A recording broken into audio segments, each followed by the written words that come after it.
219 منډې په یو ورځنیو لوبو کې د افغانستان لپاره تر ټولو لوړه ملګرتیا. رحمان الله ګربز او ابراهیم ځدراڼ نوی ریکارډ جوړ کړ.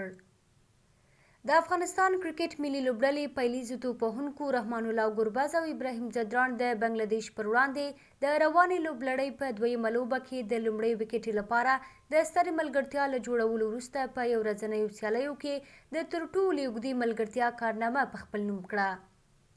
دواړو په ګډه په 2010 کال کې د سکاټلند پر وړاندې د کریم صادق او محمد شهزاد د 213 منډو د ملګرتیا ریکارډ مات کړ او په یو ورځنیو سیالیو کې د افغانستان لپاره د ملګرتیا نوی ریکارډ جوړ کړ. په نننۍ لوبه کې رحمان الله ګربز تر ټولو ډېر 145 او ابراهیم ځدراڼ 100 منډې وکړې. په خواله رسنیو هم مینوالو د ګربز او ابراهیم ځدراڼ ملګرتیا او لوبه ستایلې او د بېلابېلو په زړه پورې کیپشنونو په لیکلو سره یې دواړو ته مینه ورکړې ده.